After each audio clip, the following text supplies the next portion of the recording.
Terceira etapa do projeto Skynet, a rede social para desenvolvedores. O desafio agora foi linkar o projeto com um banco de dados, para que os dados inseridos pelo usuário sejam persistidos em uma base de dados mais sólida, e não mais em listas. O banco utilizado foi o SQLite, um banco leve e simples de se utilizar, baseado na já conhecida linguagem SQL. Aqui, a classe Interface DAO. Ela é uma classe do tipo Data Access Object. Ela é um padrão de projeto que centraliza em um único objeto a comunicação com um banco de dados em relação a uma única entidade, ou um conjunto de entidades. Aqui alguns métodos que terão que ser obrigatoriamente implementados por todas as classes que implementarem a classe Interface DAO. A classe UtilBD ela serve para inicializar a conexão com o banco de dados.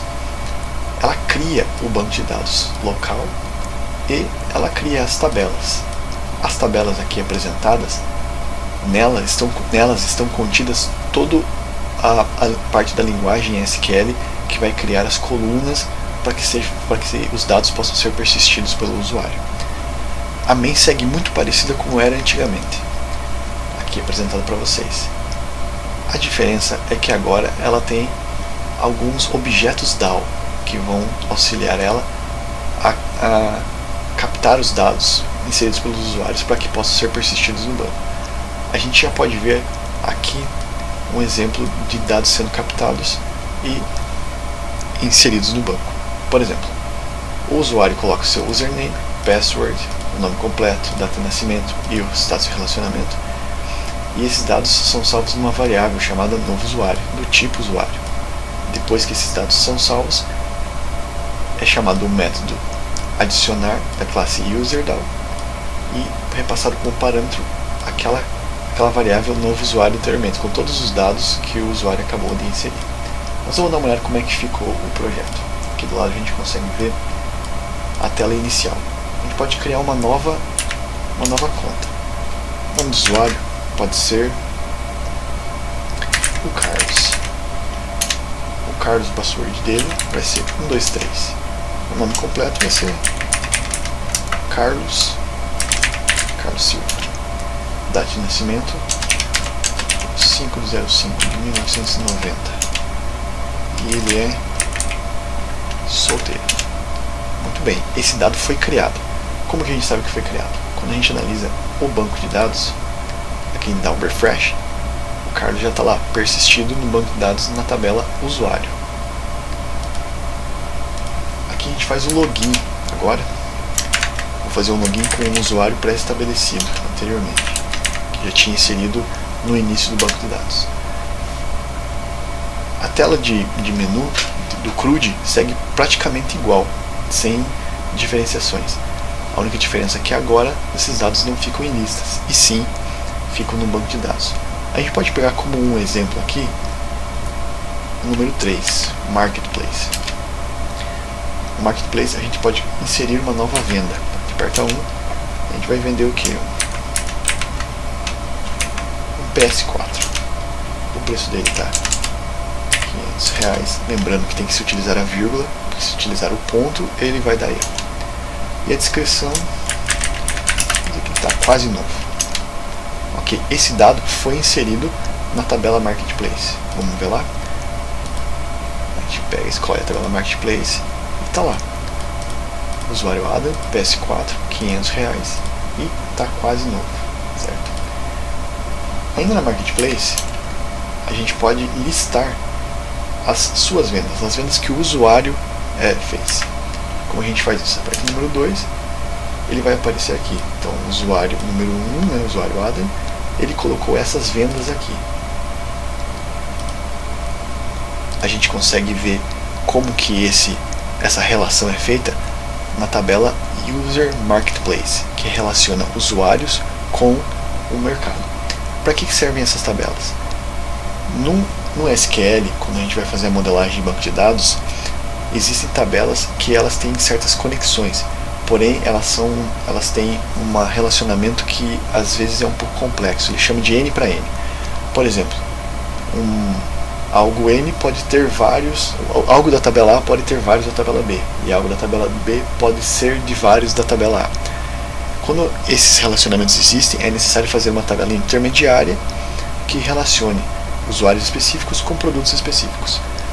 Aquela tabela, aquele dado inserido agora, que eu mostrei para vocês, ele é analisado aqui nessa tabela, User Marketplace.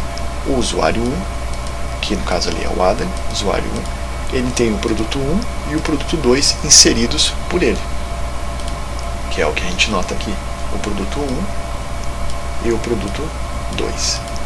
Muito bem. Aqui, dando sequência no CRUD, a gente pode editar um dos produtos, que ele também é persistido no banco de dados. Vamos editar o produto 2, que a gente inseriu agora há pouco. Novo nome do produto, vamos pôr que agora ele não é mais PS4, é Play 4. O novo preço, vamos pôr que está R$900. E uma descrição, ele continua quase novo.